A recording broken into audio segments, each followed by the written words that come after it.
Good morning बच्चों, कैसे हैं आप लोग। उम्मीद करते हैं कि बहुत अच्छे से होंगे और अपने पढ़ाई भी मन लगा के कर रहे होंगे। तो चलिए, आज का चैप्टर हमारा जो स्टार्ट होता है वो 7 लेसन है, 7 चैप्टर, जिसका चैप्टर का नाम दिया हुआ है the unity of Indian culture. The unity of Indian culture. इसका हिंदी हम बता दें कि the unity of Indian culture जो दिया है, इसका मतलब हुआ कि भारतीय संस्कृति, भारतीय संस्कृति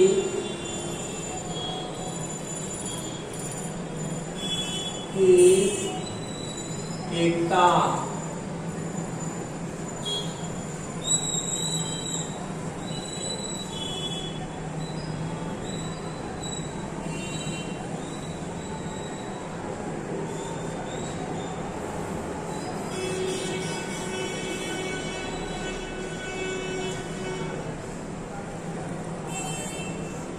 भारतीय संस्कृति की एकता। तो यहाँ पे ध्यान दीजिए, इसको जो है किसने लिखा है, इसको लिखे हैं रिटेन बाई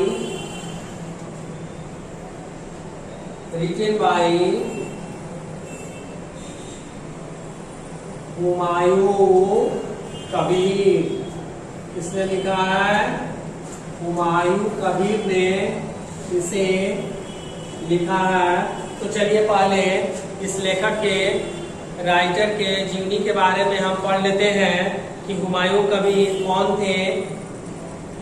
तो देखेंगे कि Humayun Kabir was a famous poet, novelist, essayist and a renowned political thinker.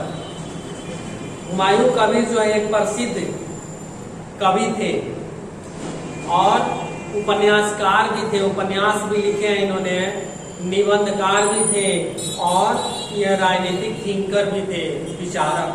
ठीक है, राजनीतिक विचारक भी थे। तो he was a cabinet minister for scientific research and cultural affair during Nehru's prime ministership. इन्हें जो है कैबिनेट में मंत्री भी बनाया गया था जब नेहरू प्रधानमंत्री के पद पे जब थे, तब किसका कैबिनेट मिनिस्टर किसका इन्हें बनाया गया था? साइंटिफिक रिसर्च एंड कल्चरल का। ये जो है इस जगह का इन्हें कैबिनेट मंत्री बनाया गया था। And Oxford produce he had to proud privilege of being elected president of the Oxford University Student union.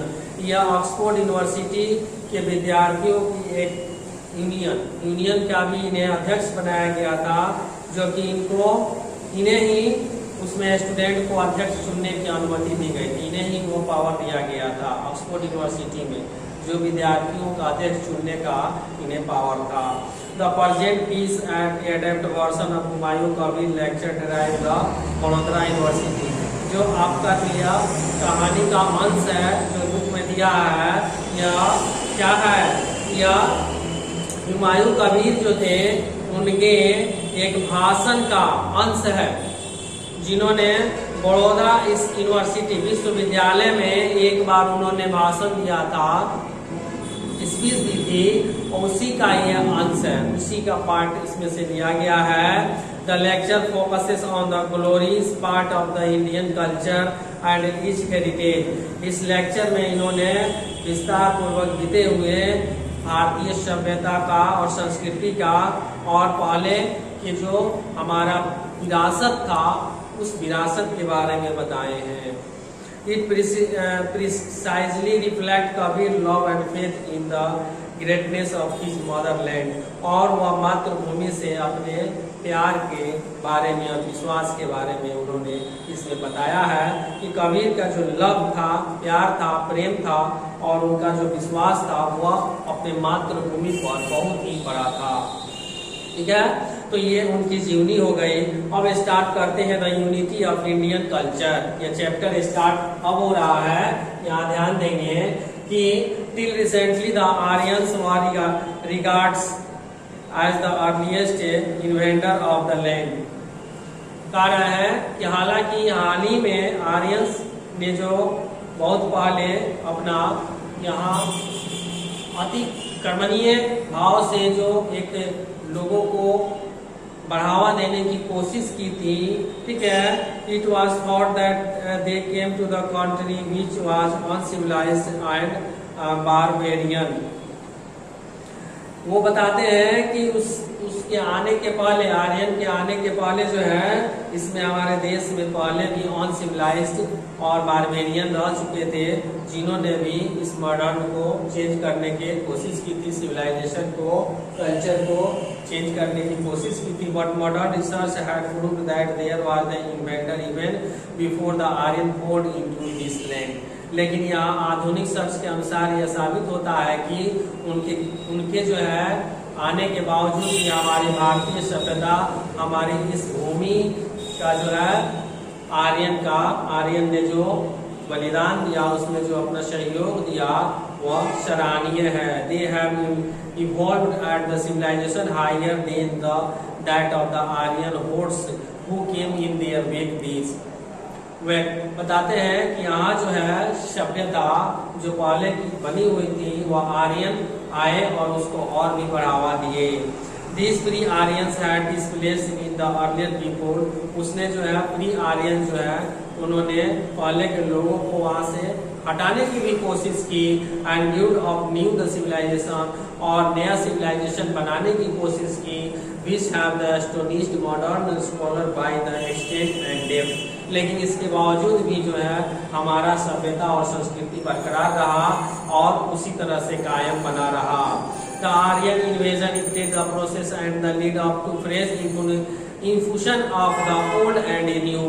पुराने और नए दोनों प्रोसेस के आधार पर यह देखा जाता है कि उन्होंने प्रोसेस, आर्यन जो है जब आए उन्होंने प्रयास किया, लेकिन अपना सभ्यता और संस्कृति उसी तरह से बनी रही। This continue with the successful inroad of the fighting races who came the conquer but remained lost themselves in the Indian racial cauldron। यहाँ उनको आने के बाद उनकी जीत भी हासिल हुई, उन्होंने लड़ाई भी लड़ी, युद्ध भी किया, लेकिन उसके बाद भी इंडियन अपने बने रहे, अपने सभ्यता और संस्कृति को कायम रखे। The Greek inventor were the followed by Shakas and Huns and 100 other nameless tribes. बता रहा है ग्रीक्स जो है वो भी अतिक्रमण किए, वो भी आए, वो भी अपना सभ्यता और संस्कृति लेकर आए, और भी बहुत सारे जो है अननेम्ड 100 अदर नेमलेस ट्राइब्स, आदिवासी ट्राइब्स भी जो है बिना नाम वाले बहुत सैकड़ों आए। लेकिन they all appeared on the scene as victor but were soon absorbed in the rank of the vanquished. बता रहा है कि उन्होंने विजय हासिल भी की यहाँ पे आके, लेकिन शीघ्र ही यहाँ की सभ्यता और संस्कृति में वो भी ढल गए। तो ये यहाँ पे आप ध्यान देंगे, ये पेज नंबर 69 हम पढ़ा रहे हैं, आप अपने बुक में पेज नंबर 69 देख लेंगे। और इसके बाद पैराग्राफ जो है दूसरा जो शुरू होता है,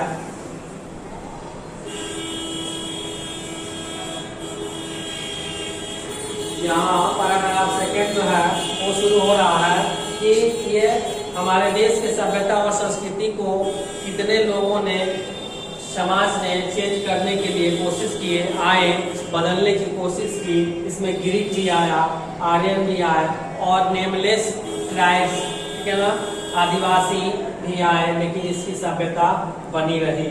ठीक है, अब यहाँ पे कह रहा है टुडे, यहाँ से हम लोग नेक्स्ट डे पढ़ेंगे। ठीक है, तब तक इसे आप वीडियो को अच्छे से देखिएगा और आप लोग अपना नोट्स तैयार करते चलिएगा। तब तक गुड बाय।